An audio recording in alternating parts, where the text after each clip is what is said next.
Revelations.Unveiled.Detroit.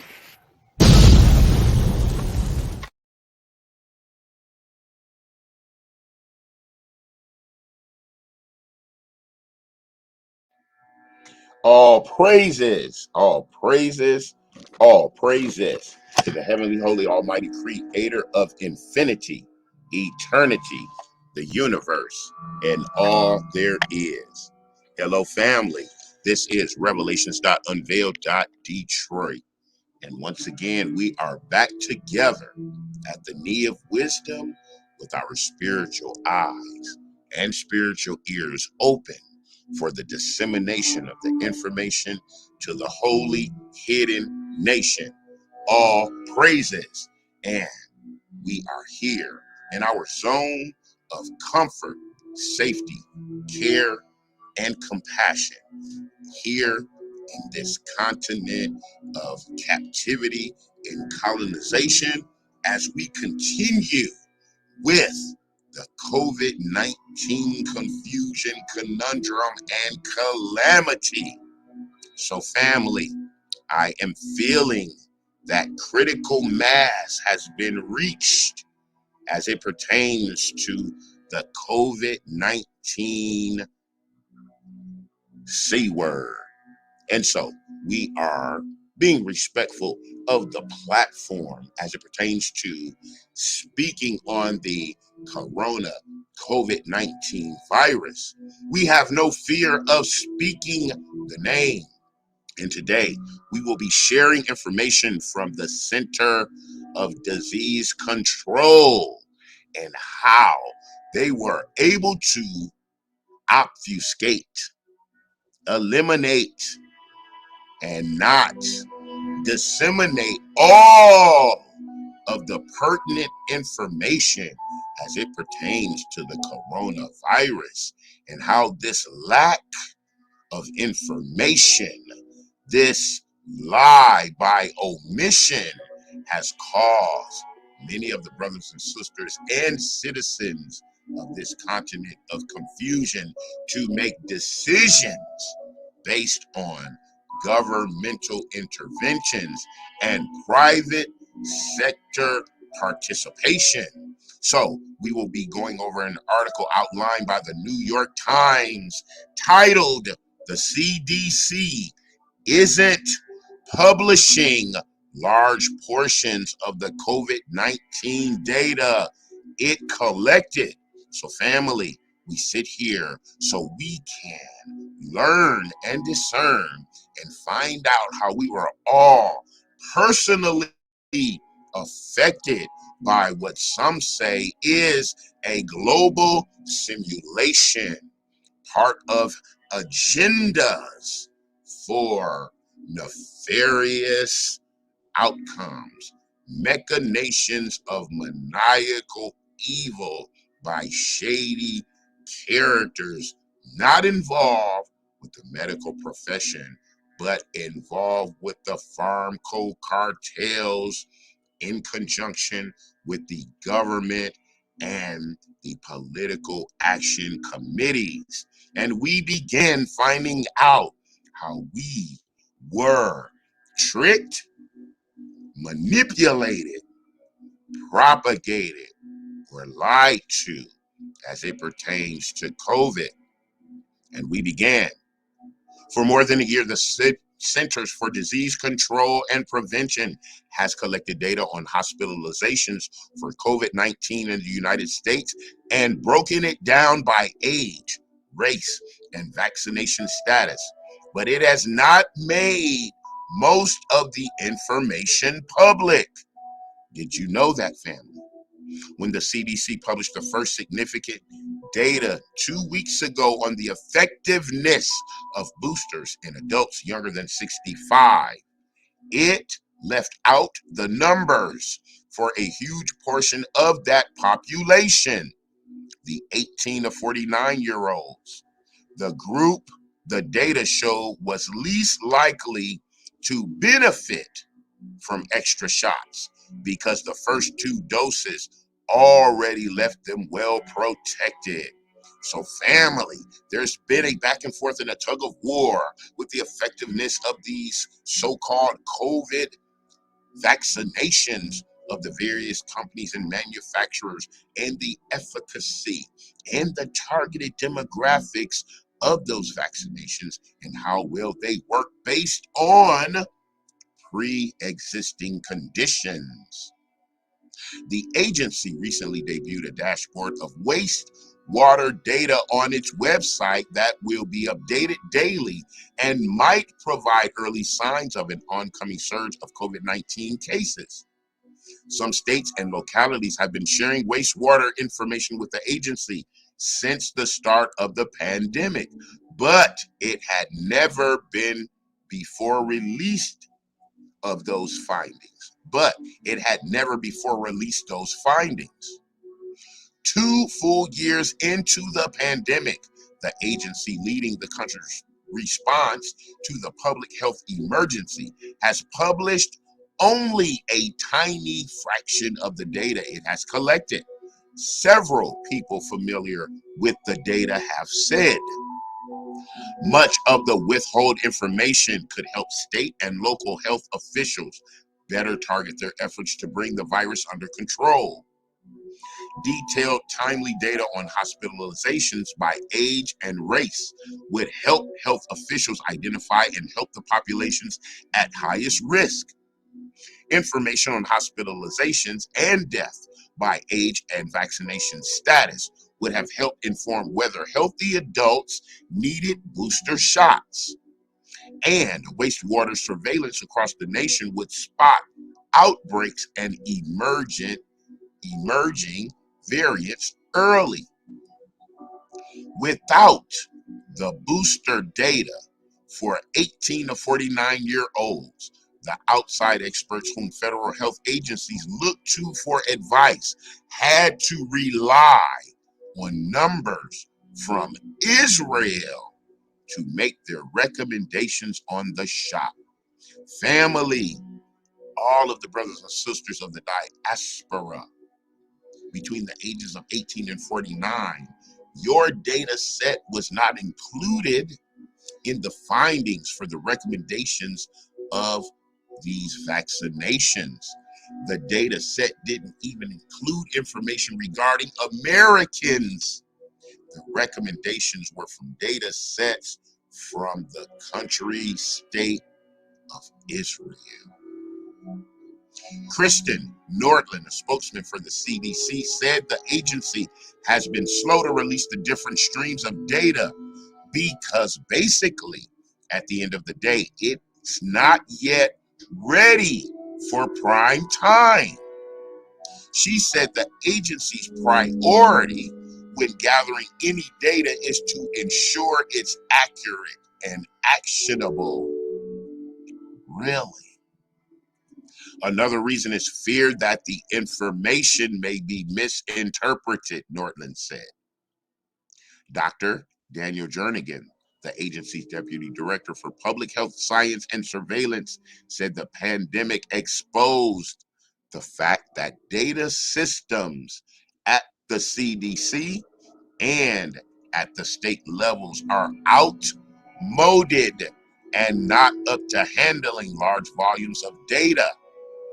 CDC scientists are trying to modernize systems, he said.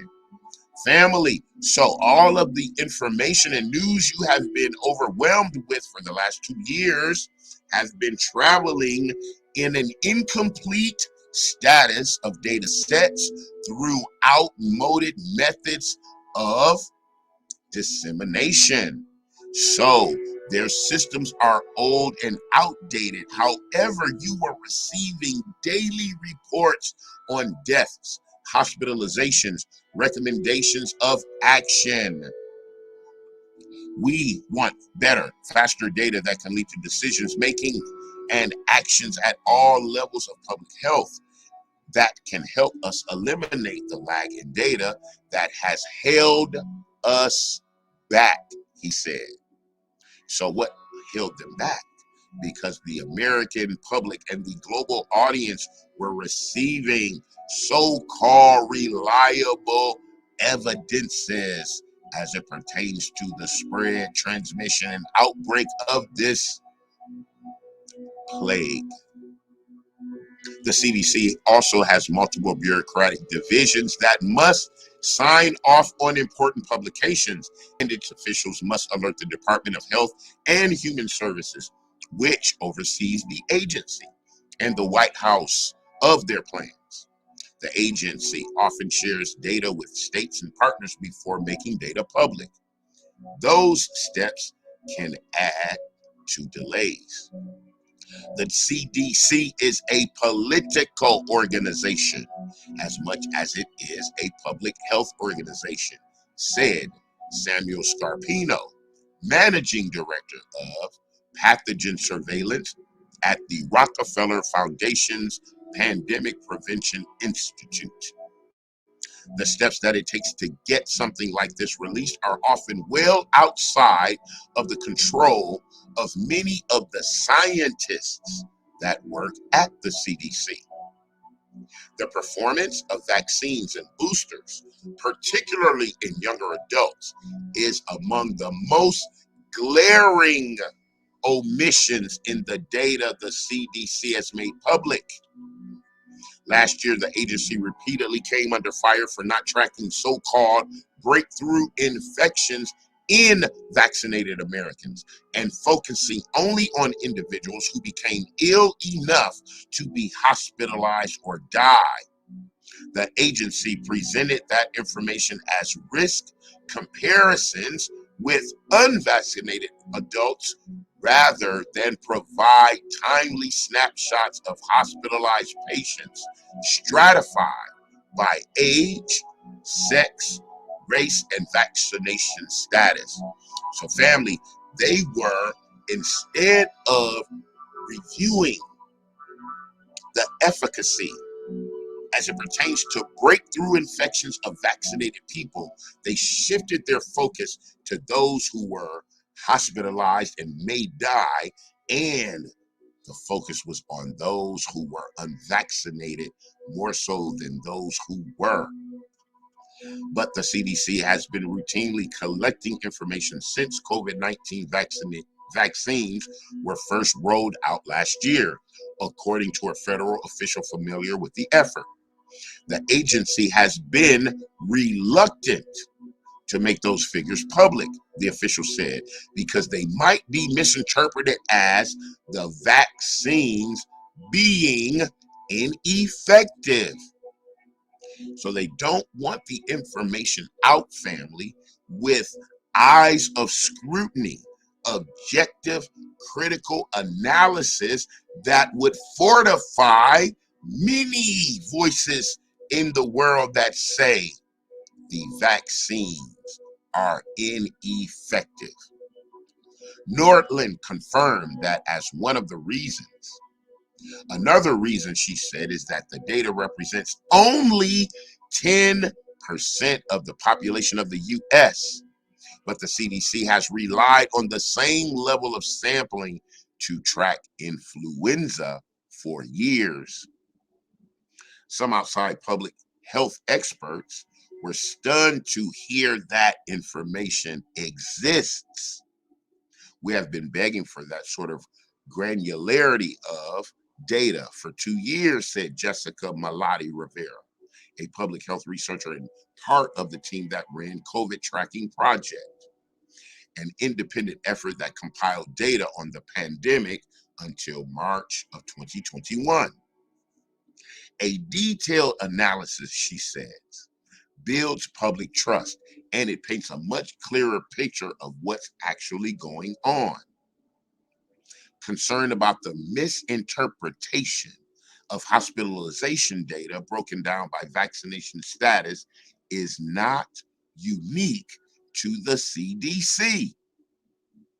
On Thursday, public health officials in Scotland said they would stop releasing data on COVID-19 hospitalizations and deaths by vaccination status because of similar fears that the figures would be misinterpreted by anti-vaccine groups.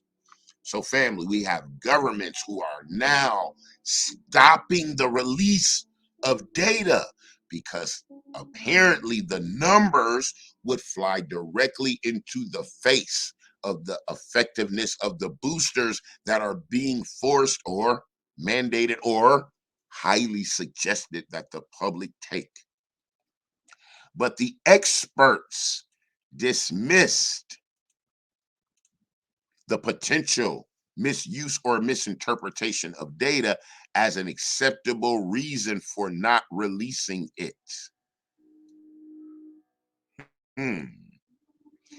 We are at a much greater risk of misinterpreting the data with data vacuums than sharing the data with proper science communication and caveats, Rivera said. When the Delta variant caused an outbreak in Massachusetts last summer, the fact that 3/4 of those infected were vaccinated led people to mistakenly conclude that the vaccines were powerless against the virus, validating the CDC's concerns.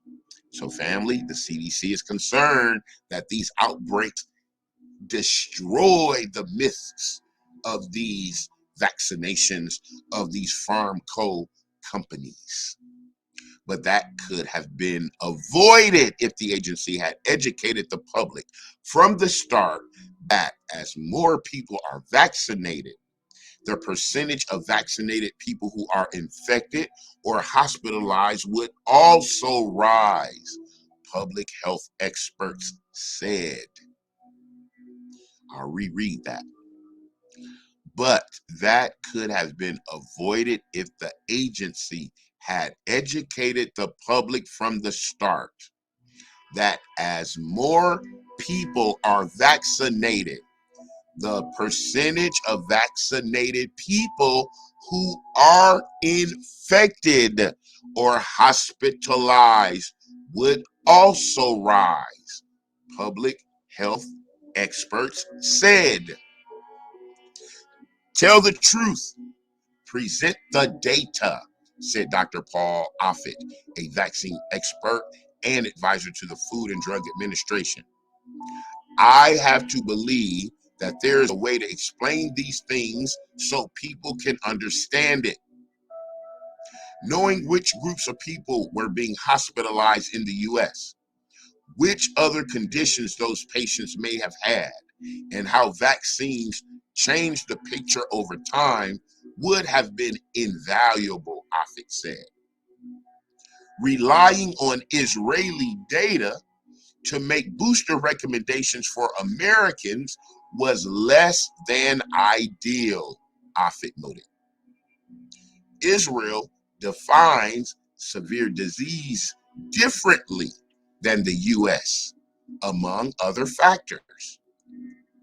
There's no reason that they should have been, there is no reason they should be better at collecting and putting forth data than they were, Offit said of Israeli scientists. The CDC is the principal epidemiology agency in this country, and so you would like to think the data came from them. It also has been difficult to find CDC data on the proportion of children hospitalized for COVID-19 who have other medical conditions, said Dr. Yvonne Maldonado, chair of the American Academy of Pediatrics Committee on Infectious Diseases. The Academy staff asked their partners at the CDC for that information on a call in December, according to a spokesman for the AAP, and were told it was unavailable. Nordland pointed to the data on the agency's website that includes this information and to multiple published reports on pediatric hospitalizations for information on children who have other health conditions. The Pediatrics Academy has repeatedly asked the CDC for an estimate on the contagiousness of a person infected with coronavirus 5 days after symptoms began. But Maldonado finally got the answer from an article in the New York Times in December. They've known this for over a year and a half, right? And they haven't told us, she said. I mean, you can't find out anything from them. Experts in wastewater analysis were more understanding of the CDC's slow pace of making that data public. The CDC has been building the wastewater system since September 2020, and the capacity to present the data over the past months, Norton said. In the meantime, the CDC state partners have had access to the data, she said. Despite the cautious preparations, the CDC released the wastewater data a week later than planned. The COVID data tracker is updated only on Thursdays, and the day before the original release date, the scientists who managed the tracker realized they needed more time to integrate the data. It wasn't because the data wasn't ready. It was because the systems and how it physically displayed on the page wasn't working the way they wanted it to, Norton says. The CDC has received more than $1 billion to modernize systems, which may help pick up the pace, Norton said. We're working on that, she said. So family, all of this information you have been receiving and overwhelmed with since 2019 has been incomplete, not ready, and being processed through outdated and moded methods of computing. The agency's public dashboard now has data from 31 states. 8 of those states, including Utah, began sending their figures to the CDC in the fall of 2020. Some relied on scientists volunteering their expertise. Others paid private companies, but many others, such as Mississippi, New Mexico, and North Dakota, have yet to begin tracking wastewater. So all of the states, family, are not plugged into the system that has yet to be modernized. Utah's fledgling program in April 2020 has now grown to cover 88% of the state's population, with samples being collected twice a week, according to Nathan LaCrosse, who manages Utah's wastewater surveillance program. Wastewater data reflects the presence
And until we are together again, I love you.